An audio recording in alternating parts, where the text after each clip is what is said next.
I am Jason Abraham, the Shadow Teacher 33. And on the long, winding road to truth, we read everything, we study everything, and we believe nothing till we know it to be true. Words of the great Bill Cooper.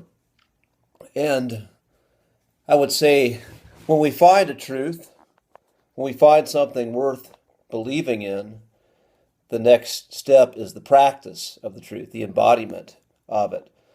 So, in my study of occult science and mysticism and spirituality, I came across the works of Gurdjieff.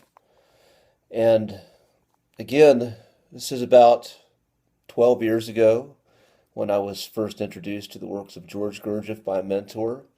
But it's not really been until the last couple of years that these teachings really started to become my way of practice. And Gurdjieff talks about what is known as the fourth way. And the fourth way, another way of expressing this idea, this is about being in the world but not of it. It's the practice of being a soldier in the matrix. And the first way is the way of the fakir. The second way is the way of the monk. The third way is the way of the yogi, according to Gurdjieff. So these first three ways are all ascetic practices, all practices of essentially getting out of the matrix, getting in a place where one can meditate and live a simple life that is free of the distractions of the matrix. And again, there's nothing wrong with these first three ways, but it's simply not my personal calling. And many of us who are engaged on these platforms of digital media, we are clearly engaging in the matrix. And I've done many videos before about ending this matrix of control, and to do so, we need to make it obsolete.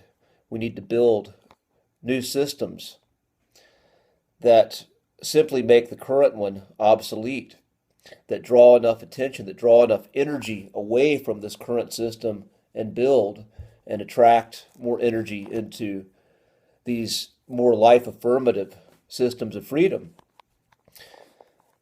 And I mentioned a big part of this is the labor of love.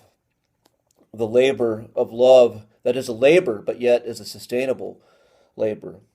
And I believe another factor, again, about this process of creating new systems that make the old matrix obsolete is the practice of the fourth way while being in the matrix.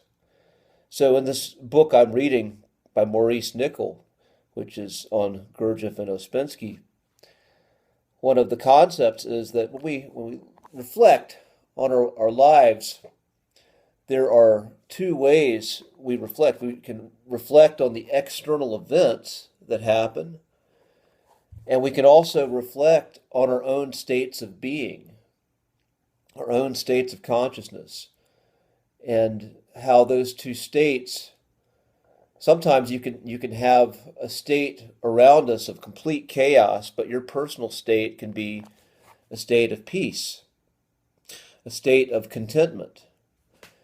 And right now, again, this practice of the fourth way, this is essentially the practice of presence. It's highly correlational to the work of Joe Dispenza, people who are working with this quantum idea of being present, of essentially getting to a state that is free from the conditions of time, conditions of the body, conditions of the circumstances around us. This is essentially the practice of the fourth way, practice of a state of being, state of connectedness in everything that we do that it transcends the programmings of the matrix and the reactive emotional states where we've learned to react in a disempowered way from the circumstances around us. So the world could be falling apart, or at least we could be told the world is falling apart all around us, but yet we can be in this state of contentment within ourselves, this state of presence. Because ultimately, if we're in this reactive, diminished state, reacting to chaos, reacting to fear, then we're not very useful to creating systems of freedom and truth. We're not useful to the truth vibration, to the higher spirit that's calling us when we're acting from the spirit of chaos and fear, this state that diminishes our potential. So, again, I find this practice of the fourth way highly valuable in this sense because we can't control what's going on around us.